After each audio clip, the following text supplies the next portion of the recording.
I think it's safe to say we are all Bayer Leverkusen this year when it comes to the Bundesliga title race. World football fans are sick of the Bayern Munich domination, and Xabi Alonso and Leverkusen has been an absolute breath of fresh air. Everyone loves to see football and legends and heroes come back again as managers and not just be successful but be innovative as well. And when you watch this Leverkusen team, they are just an absolute joy to watch, an absolute dream on the eye.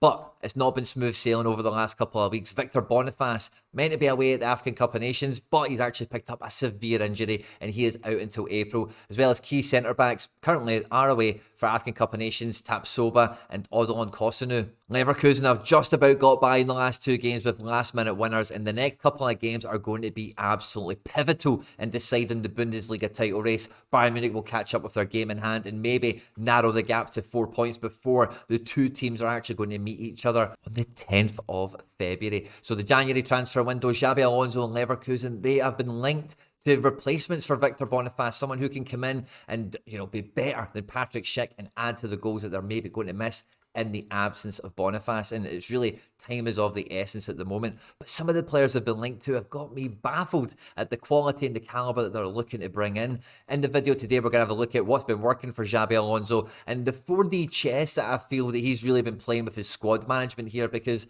really with three key players being out, and they kind of knew it was going to happen, I think he's managed his squad expertly well in a way that not many other managers do without making a bunch of excuses, as well as what is the solution for them in the absence of Victor Boniface. At any point in the video today, if you do laugh, you learn, you like something or whatever, please do like and subscribe to the channel for more content like this, and get into the comment section on this one and let me know who you think the striker Leverkusen should go out and get in the January transfer window to get them over the top of the hill, to get them to the top of the hill, plant the flag, win the title in the Bundesliga. Who is the guy that they should be picking up? And yeah, let's just get stuck straight into it. Now, for the most part, this has been Leverkusen's strongest 11 this season. They've rotated quite heavily in the Europa League and they've breezed through qualification there. But for the league, for the most part, this has been the strongest 11 that's went out and won them the majority of points that they've had. Now, as I mentioned in the intro, we've lost Tapsoba and Odilon to African Cup of Nations. And both of these players, you really cannot underestimate their importance to the team and what makes Xabi Alonso's team so innovative and exciting to watch. Because for the majority of time in German football, every team will almost dominate possession for sustained periods of time and get the opportunity to build sustained attacks and create routes to goal that they've learned on the training pitch and the managers kind of laid out for them. And when you watch Leverkusen, both Tapsoba and Odilon, it's normally one of them rather than both of them, depending on the opposition and where they think the best opportunity for success comes from, the left or the right. They get the opportunity to come in here and have a pure, unashamable overload in attack, just as another target man, another body in the box to really cause some chaos on the opposition defence, to allow a bit more space for some of the attacking players to come in. Frimpong as well does this kind of job of being an unashamable kind of overload and just being essentially a right forward as soon as Leverkusen have got possession of the ball. But we've seen that from fullbacks, it's not that different. But the back three with that kind of pendulum effect of, Tapsoba or Odilon, whoever goes forward and supports the attack, has been lovely to watch, very exciting, and you can just see teams don't know how to deal with it. Now, like I mentioned before, Xabi Alonso's been playing 4D chess with his squad management, and in the Europa League, he's been calling upon the likes of Hincapié and Stanisic on a regular basis. Obviously, knowing he's going to lose these other two guys, and both of them have really stepped into the breach, have stepped into the shoes of the absentees, and they've not missed a beat. Hincapié, of course, getting a decisive goal at the weekend against Leipzig, and Stanisic getting all the plaudits. And Stanisic at the moment, who's on loan from Bayern Munich, does really flavour the transfer window, because at the moment Bayern Munich are trying to sign Trippier, but they don't want to spend too much money on him, and blah de blah, and Mukiele and loans and options to buy. They don't really want to commit too much money to right back because they want this guy back in the summer. That's how good he's doing. And as we know, with teams that are going to go on and win titles, especially teams that are in leagues that are so heavily dominated normally by a giant mega club like Germany and Bayern Munich or whatever, they normally have a very effective first 11 that can get them into the title race for most of the season, but normally what the difference becomes is the squad depth, the quality of the best, not just the best 11, but the best 15, the best 17 players been able to implement the coach's strategy and tactics and keeping it effective across an entire season. But, I don't think Leverkusen have that problem, really, because even with Frimpong going off injured, Nathan Tella comes on, and again, I don't think he's as good as Frimpong, but to come in and, cover for injury and whatever, Frimpong will be back for next weekend from all reporting. And between Palacios and Xhaka, there's rest and rotation options with the guys like Robert Andrick and a few other guys that are in the midfield. So I do feel that squad-wise, they're actually very well covered in the attacking areas as well. Hoffman, Adley, Wirtz, and the previously mentioned Tella, of course, who can be deployed as a sub for Hoffman at the end of games and stuff like that. I do feel they've got enough cover in different positions here. And Boniface, of course, has been far and away the #1 striker, while Patrick Schick has been injured. And since Schick has came back, the attack hasn't been quite as slick. Now, I'm not a big Patrick Schick fan, to be honest with you, but I do feel that he is a very good Bundesliga forward, and if you give him enough opportunities, he will score a couple of goals. Between him and Adam Holzik, Xabi Alonso, I don't think is sold on either one of them, because with Hinchapi and Stanisic coming in, maybe they're not quite as bombastic to get in and overload here. Xabi Alonso did also try to play Schick and Holzik for one match to see if that could be the way to solve this puzzle without Boniface for the remainder of the season, but that doesn't seem to have worked out either. So they have been linked in the market to cover for Patrick Schick, or to improve upon Patrick Schick. They have been linked to Borja Iglesias. Now, Borja Iglesias is a big, imposing centre forward who plays for Real Betis, and the 31-year-old is not in prolific form. I've seen him play a number of times this year, and he's very, very wasteful. He's a big, big unit of a man, and if it is just the physical presence part of it, then I understand why he's been identified as Leverkusen. Ant Leverkusen is someone who could come in and maybe fill that void until April when Boniface returns. But the standard of this guy, honestly, I just don't see how Leverkusen believe this guy could help them climb the mountain to go on to win the Bundesliga. And surely, if you've been scouting La Liga and you're after a big imposing target man that can score left foot, right foot, and with his head, surely the only guy you're looking at is big Enes Unal. Now, the only thing holding this back for me is he's just back from a very severe injury. But Enes Unal last season was probably the best target man in La Liga, and now that he's back fit and available, I think he's going to pick up from where he's left off. There was some links to Juve in the summer. Getafe were planning on selling him for a lot of money, such was his reputation before the injury, and he is back. He is back fit and available, but he's just came back, so it may be a little bit too soon for someone like Enes Unal.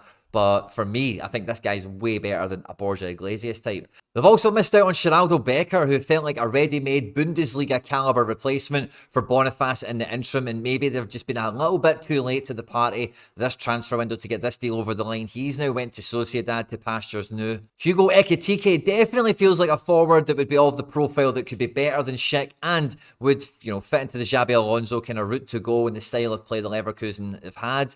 A guy with huge promise and huge potential that, has now went to Frankfurt. And I don't know what it is, but there's always somebody after Moise Kean. It looks like he's on his way to Atletico Madrid. But again, a big, powerful, imposing forward. But this guy's got a bit more pace to burn, a closer, kind of proximity, as it were, to Boniface. But again, a guy that's just really struggled to stay fit or stay in good form for long periods of time. I'm not too sure he would be the guy that could make the difference in a Bundesliga title race. But the transfer window's getting on. They're missing out on targets. And the reason I thought of Gift Orban is because Leverkusen so often go to the well of the Belgium Jupiler Pro League for Kosunu Odilon, Edmund Tapsoba, Noah Mbamba, never mind Victor Boniface. And Aboubakary Koita is definitely one of the guys that's getting all the headlines over there now, as well as Kevin Denke. I don't think those guys are quite Bundesliga caliber or maybe even better than Patrick Schick, but it wouldn't surprise me if they did go back to the well and pluck something out of Belgium. But one that I think might come out of left field for Leverkusen is Armando Broja. Now, Chelsea, as far as I can see, are really trying their best to get this guy out.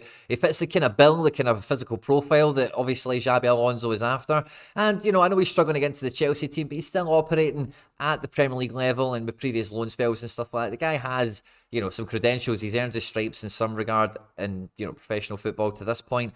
But again, I would be hesitant on, is this guy better than Schick? But what I think you maybe get with somebody like an Armando Broja versus some of the other players that we've just looked at who they've been linked to and who I would think is more the likely option, is you could probably get this guy on some sort of loan with an option to buy rather than an obligation as such. That kind of language seems very popular in this transfer window, obligation rather than an option, as if that's a proper negotiating point of contention at the moment. So I do feel that this is one that where maybe for a little loan fee you can cover yourself until Boniface comes back, maybe get yourself a better player in than Schick, maybe not, and if it's a not, then at least you're not losing too much on it. Leverkusen have previously loaned Hudson-Odoi from Chelsea, so there is like some precedent to say that could happen.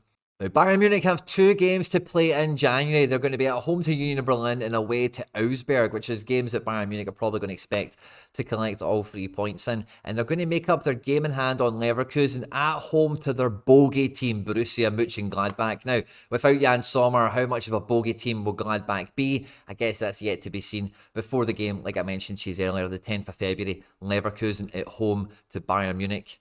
Over that same time, Leverkusen will also have 3 matches, but they will be playing Stuttgart in the Polka in the German Cup before hosting Bayern. So again, over the next 4 matches, Leverkusen also playing Gladbach, only having 1 game in January. If Leverkusen can get the job done over the next 2 games, and then when they face Bayern Munich, of course, get all 3 points, as we are all Leverkusen, I think, in this title race, they will be on 20 games played, as will Bayern Munich, with potentially, as a minimum of a 7-point lead on them. With 14 games to go, you would have to think that would be an unassailable lead, which is made all the more sweeter by seeing the amount of money that Bayern Munich have spent on Harry Kane and him breaking all the Lewandowski goal-scoring records. And I think that might just teach Bayern Munich their lesson that Thomas Tuchel is not the man for their job, and bringing in Eric Dyer is madness. Bayern Munich will still be hunting down the Champions League as well. And, Leverkusen are in a really good situation with the Europa League, that with them winning the group, they don't need to play a knockout round immediately. They can wait for the next round. Maybe that draw is quite favourable for them. Maybe they can manage that competition to the quarterfinals or the semi-finals the exact same way as they did in the group stage. And if that's the case, then they can keep their best 11 in prime condition for the Bundesliga and sustain this run of form that they've been on to the best of their ability. But for me, I really do feel that if Xabi Alonso is that itchy where he wants someone better than Patrick Schick in, then I think you have to push the boat out and make it happen and get a proper solution in. Borja Iglesias just does not make any sense to me at all whatsoever. I hope you've enjoyed this one, guys. On screen and now with some other stuff that I've made that YouTube thinks you might enjoy. Don't forget to like and subscribe, and I'll catch you on the next one. Take care. Bye-bye.